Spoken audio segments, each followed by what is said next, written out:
My children's teacher became my wife. I'm not going to bring up the horrible times, so I'll just say that at the age of 31, I, Kurt McLaughlin, became a widower. It's hard with two young children. At the beginning of this story, my son Derek was in second grade and my daughter Liz was in first grade. Fortunately, I didn't have financial problems, and I had a great nanny, Rose, an elderly but very responsible woman across 3 houses, who looked after Derek and Liz when they finished school before I got home from work. I had also structured my schedule to work from home 2 days a week, so I could be the best parent I could be. Since I wasn't interested in a one-night stand relationship and I hadn't met any single women my age that I was interested in, my personal life sucked. Like any man in my position, I limited myself to watching adult movies on the internet. There was one pay site that particularly fascinated me because it featured extremely attractive women who were mostly teasing and exercising rather than having sex. I think I liked this site because the body types of the women really appealed to me. I like slender, athletic women. I like breasts of almost any size, from Kate Hudson to Elizabeth Hurley. I seem to be able to fantasize about having sex with them without some other dude who doesn't look like me on screen doing it. On my favorite pay site, about half the women wear masks and wigs, or so it seemed, so they can remain mostly anonymous. However, being a very keen observer, I noticed distinctive markings on the bodies of some of them. 3 of my favorite women, 2 of whom wore masks, Amber, Scarlett, and Candy, respectively, had what looked like a distinctive mole on the back of her right shoulder, an almost crescent-shaped birthmark on her left ankle, and a mark between her breasts. As a single father, I felt it was important to be directly involved in my children's education, so I attended every school event I could. When Derek was in second grade and Liz was in first grade, I got to know their teachers especially well because I helped them whenever parental involvement was needed, including chaperoning field trips, setting up visual aids in the classroom, buying school supplies for disadvantaged children so that teachers who had much less money than I did didn't have to, etc. I liked both of my teachers, second grade teacher Mrs. Dempsey and first grade teacher Miss Borden. I wish their marital status had been reversed, because Audrey Dempsey was just my type and Betty Borden was definitely not, and I never fell for married women. On Friday at lunchtime, transitioning into noon, there was a spring picnic for all the second grade students. I provided drinks, ice, and snacks at the park where the event was held. Everyone was in casual clothes and having a good time. I was standing next to Audrey Dempsey on the right as she was wearing a short-sleeved dress. She put her hands up and clapped her hands, congratulating some of the kids for winning the team competition. I saw her and couldn't take my eyes off her. She had a mole on her right shoulder. I felt embarrassed, but something inside me compelled me to do it. And later, I surreptitiously took several pictures of Mrs. Dempsey, one from the back of her right shoulder, and others from several angles that showed the outline of her slender body as far as I could tell since she was wearing a dress, cut just above her knees. I helped the teachers clean up after the picnic, drove Derek to school to pick up Liz. We came home, had dinner, and then played some active and board games before the kids went to bed, with Liz still demanding that I read her a story before bed. Once the kids were asleep, I went to my favorite website and posted all of Amber's videos and pictures. I uploaded the pictures of Mrs. Dempsey that I had taken that day and made a split screen. I am a very computer-literate person. On the left half, Amber's most explicit video, and on the right half, Mrs. Dempsey's pictures. After 45 minutes, I came to the unmistakable conclusion that Amber was Audrey Dempsey. There was no way in hell I was going to share this information with anyone else because it could ruin Audrey's career as a teacher, and she was a great teacher and a wonderful person, as far as I could tell from my many encounters with her. However, I decided that I should tell Audrey about it, so that she could at least cover up the mole, apply other removable distinguishing elements, etc., to minimize the likelihood of anyone finding out about it in the future. In fact, I thought she might even be able to ask the site to remove the mole from her videos and photos. About 2 weeks after I found out what I had done, second-grade teacher conferences were scheduled. I got the last seat on the last night. Thanks to my help with the class, Audrey and I knew each other by name. After we talked for about 10 minutes about how Derek was progressing, what he was excelling at, and what he still needed to work on, Audrey closed the folder on her desk. I took a deep breath and said, "Audrey, I need to tell you something. Before I do, I want you to know that I am absolutely not judging this and would never, ever tell another person about it. However, I think it's important for you to know about it to reduce the likelihood of anyone else finding out about it." Audrey made a perplexed look on her face and said, "That sounds serious." "I hope not," I smiled. Then I took a deep breath and said, "I know you are on an adult video site. I was only able to determine this because you are one of my favorite performers on that site and because you have a distinctive mole on the back of your right shoulder.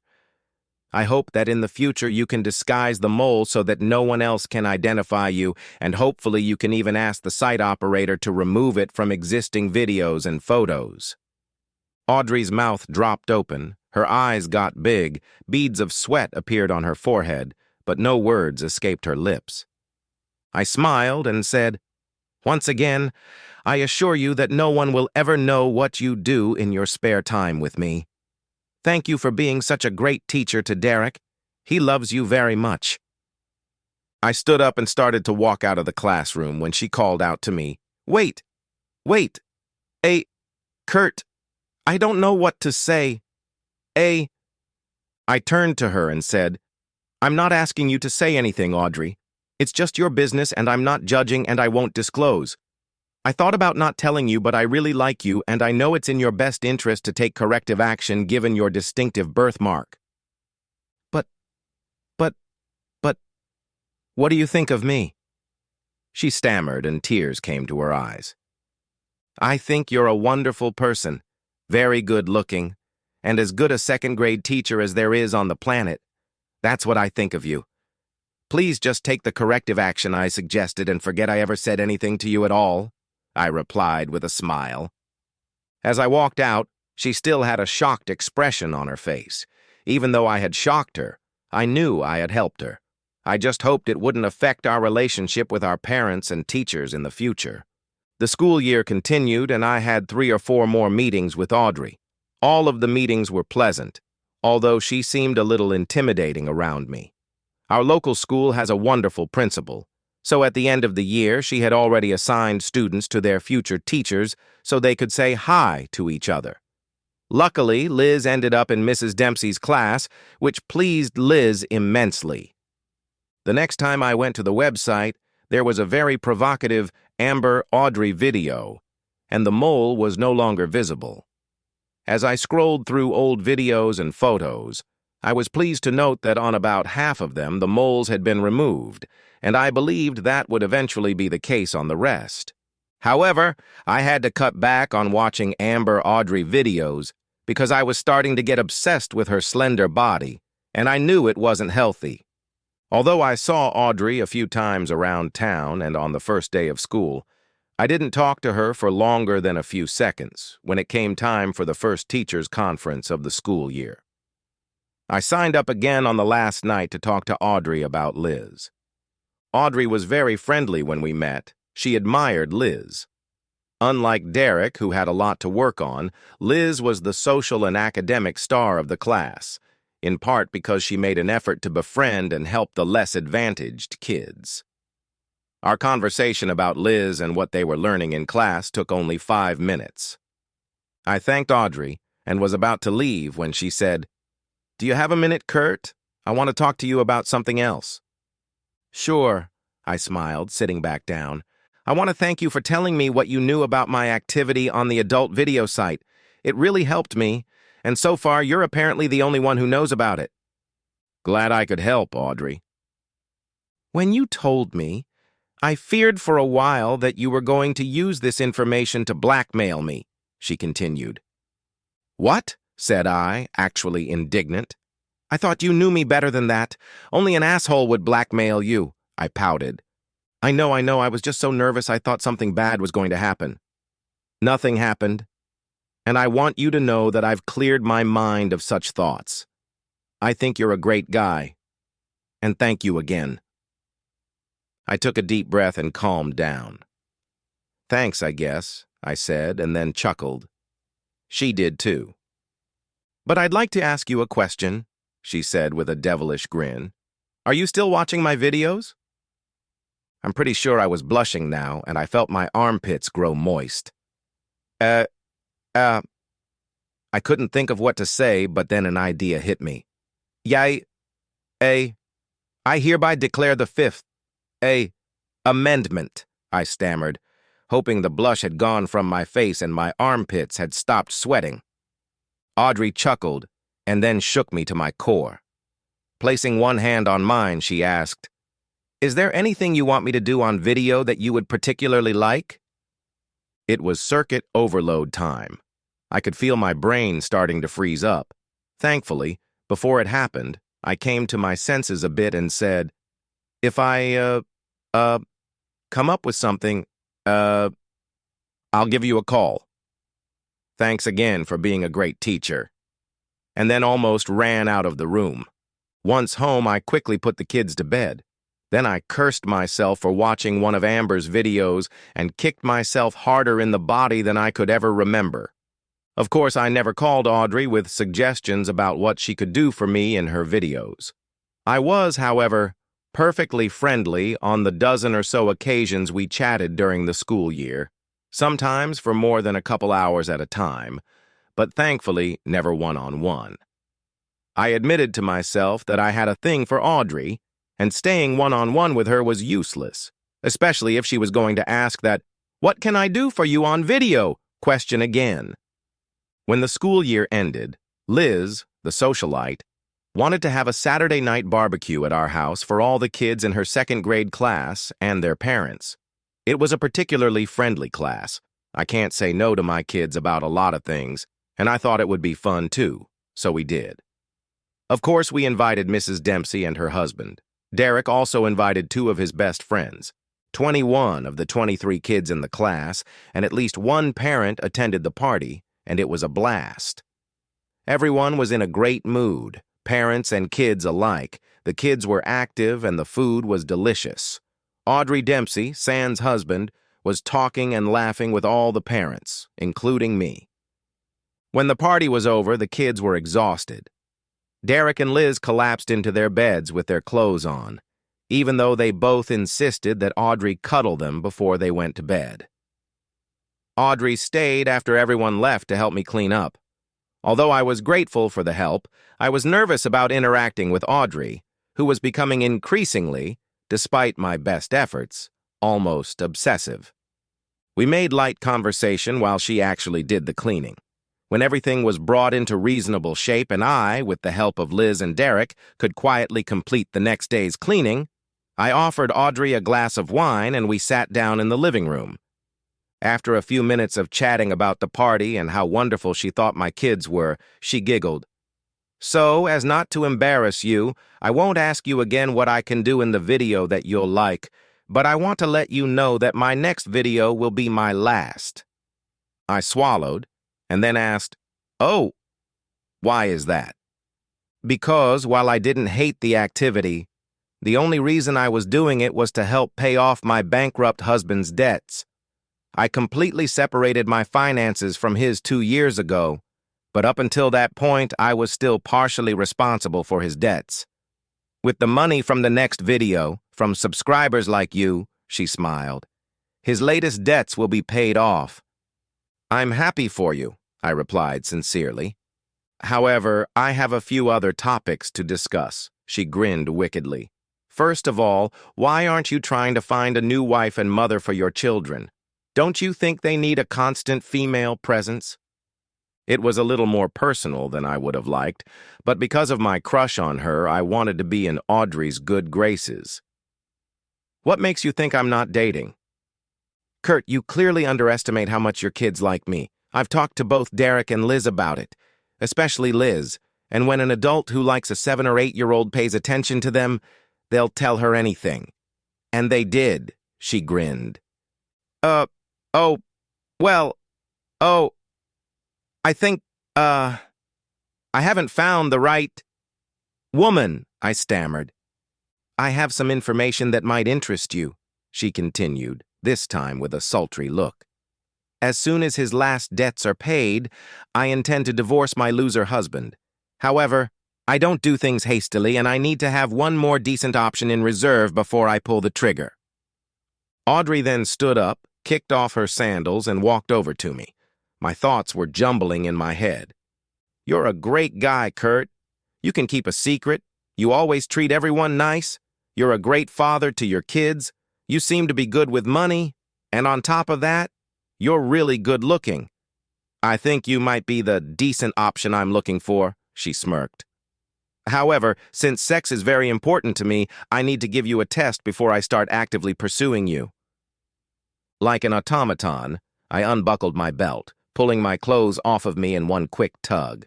Soon we were having sex in my house. I thought Audrey was the sexiest woman I had ever encountered. Audrey finally pushed away from my chest, dug her lips into mine with a few quick kisses, and then stood up. When I broke the kiss, she looked into my soul and said, "You have some decisions to make, big boy. I recommend that you ask me to move in with you for a trial month with no strings attached. If things work out, we can talk about the future. Give me a call. You have my cell number." She gave me another quick kiss, grabbed her purse, and, body wiggling, walked out the door, turning around once to make sure I appreciated her perfect body. When the door closed, I collapsed back onto the couch. All sorts of thoughts were floating around in my head. The predominant theme was, that was really strong. I finally forced myself up, plopped into bed without taking off my clothes, and passed out rather than fall asleep. In my dream, I made love to Audrey, so much so that I woke up thinking about it. Saturday, the kids and I had a great time, albeit without much noise, reminiscing about the party and taking it easy. At dinner, I asked them, "Do you kids mind if Mrs. Dempsey stays with us for a while?" I expected the kids to be excited, but I wasn't prepared for this level of excitement. They jumped for joy, put their arms around my neck, and clumsily danced with each other for the first time in their lives. That night, they were almost too excited to sleep. I called Audrey on Sunday morning. After a brief exchange of pleasantries, I asked, "Say, Audrey, are you serious about a 1-month trial cohabitation?" "Of course I'm serious, big boy," she muttered. "Well, I'd be a fool to say no, and I'm not a fool. How shall we proceed?" I've already prepared my husband for that possibility.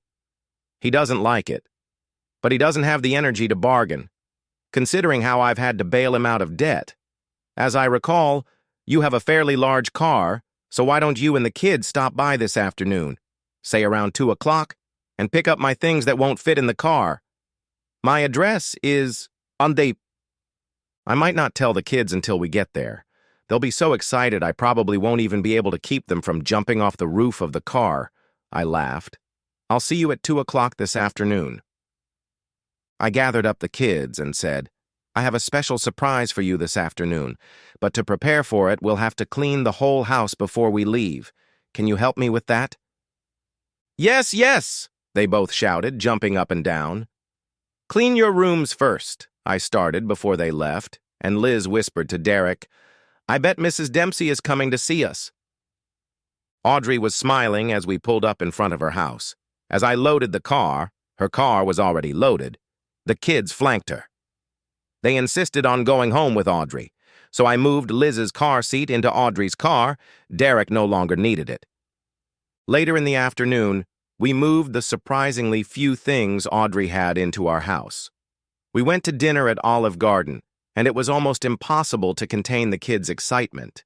When we got home, both Derek, who claimed he was too big to have stories read to him, and Liz demanded that Audrey read them a story before bedtime. The kids were the happiest I've ever seen them as Audrey tucked them under the covers and kissed them goodnight. When Audrey came out of Liz's room, she grinned and said, Now it's time for Daddy to get some love. Those were basically the only words that were spoken for the next hour as we walked to my bedroom. slowly undressed each other, showered each other with kisses, showered, spending a lot of time cleaning each other's body parts, and then slid between the clean silk sheets on my double bed. When I saw Audrey without her clothes on, it took my breath away. Although I had seen her like this many times on videos, it was nothing compared to the real thing. I thought she was the perfect woman for me. Our first night together was wild, romantic, tender, and loving.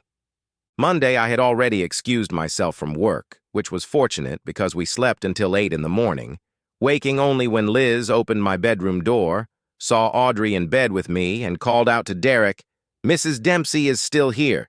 Mrs. Dempsey is still here." We decided we'd better get up so the kids wouldn't run into our room and see us without our clothes on, so we took a quick shower. I only slapped myself on the arms 3 times, got dressed, and joined the kids for breakfast. After Audrey lived with us for a week, I realized I had to keep her. After 2 weeks, I told her I loved her.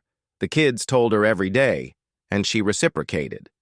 3 weeks later, she filed for divorce, which I paid for, and since her husband didn't contest the decision, 90 days after that, she was a free woman. I asked Audrey to marry me the same day the divorce decree came through. She enthusiastically agreed. She presented me with a prenuptial agreement to sign. I rejected it. It was too one-sided in my favor. We entered into a mutual prenuptial agreement in which the only stipulation was that if either of us cheated, we would incur serious monetary penalties. We were married in a simple ceremony with Derek as my best man and Liz as Audrey's maid of honor. Audrey stopped making videos, and in response, I unsubscribed from the paid sites I was on, but not before paying to download all of Amber's videos. As soon as we were married, Audrey asked me if she could adopt Liz and Derek and planned for us to have a child of our own. I was totally on board. When she asked for kids, they were over the moon and immediately started calling her Mom. After 18 months together, I looked back. I was almost ashamed of how happy my children had become, not only because they now had a mom, but because it was the former Mrs. Dempsey, the most popular teacher in the school, who had become the envy of all the children she had ever taught. I also couldn't believe I had found the perfect match for me. Although we had our differences like any other couple, we got along great and were deeply in love. I won and the school lost because Audrey worked another year. She gave birth to our baby girl, Bridget, just 3 weeks after graduation and decided that taking care of 3 kids was a full-time job. By the way, Audrey had a mole removed from her shoulder. Right where it used to be, she got a heart-shaped tattoo that says CDLB for Kurt, Derek, Liz, and Bridget. Although I still have them, I don't need to watch Audrey's videos anymore. I have the real thing. The end. Subscribe to my channel. Thank you.